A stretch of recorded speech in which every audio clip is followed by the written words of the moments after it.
अब देखो इस क्वेश्चन में चलते हैं।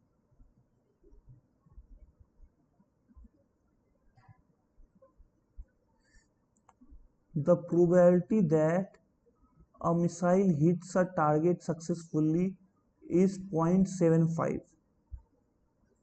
एक मिसाइल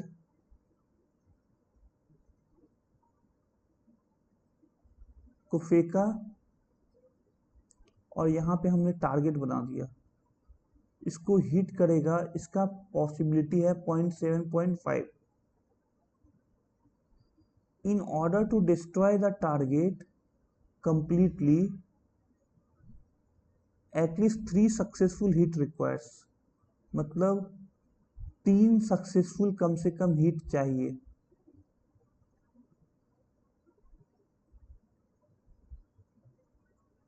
तीन सक्सेसफुल हिट चाहिए, तो ये हिट यहाँ आएगा तो जाके ये टारगेट ब्रेक होगा।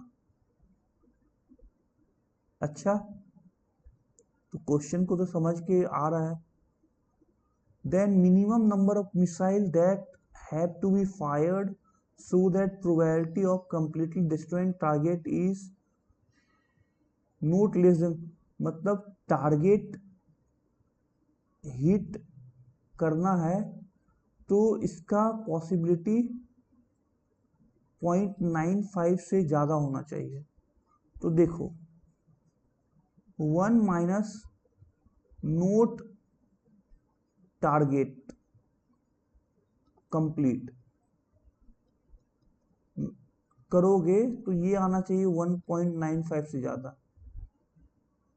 तो अगर इसको इधर भेज दिए तो 1 minus 0.95 0.05 should be less than equal to note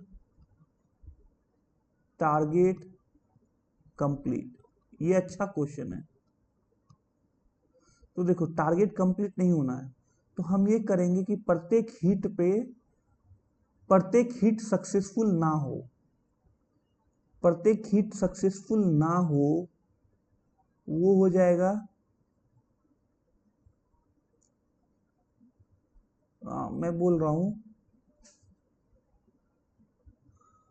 कि देखो पहला हिट मारा सक्सेसफुल नहीं हो, ये 3/4 है, 0.75 इज 3/4 और 0.25 होगा 1/4। तो मतलब पहली बार फेंका नहीं लगा, ओके, दूसरी बार फेंका नहीं लगा, तीसरी बार फेंका नहीं लगा, n बार फेंका नहीं लगा, ओके। मतलब हम किस तरह मार रहे हैं, देखो पहली बार फेंका तो नहीं लगा, नहीं लगा, नहीं लगा, n बार में नहीं लगा तो ये हो गया 1/4 का पावर n। अब ये हो गया एक बार लगा और n-1 टाइम नहीं लगा, तो ये टोटल हो जाएगा NC1 में से एक बार में लगा और NC2 में 2 बार में लगा, तो ये तो हमने क्या किया 1 माइनस, इसको अगर ब्रैकेट लेते हैं तो हमने 1/4 का पावर n, NC1 3/4 का पावर n, NC2 3/4 का होल स्क्वायर 1/4 का पावर n-2, इसको हम इसी तरीके से लिखेंगे। तो ये हो गया। अब इसको हम इस साइड लाएंगे, इसको इस साइड लाया तो क्या हुआ, ये 0.05 था, इधर हम एलसीएम लेते हैं तो 4 का पावर n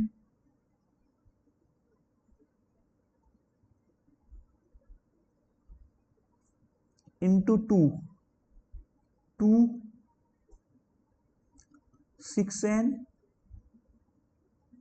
9n n-1, इसको 2 से मल्टीप्लाई किया, 0.1 टाइम 4 का power n 2 6n 9n² minus 9n 9n² 3n plus 2 0.1 4 का पावर n।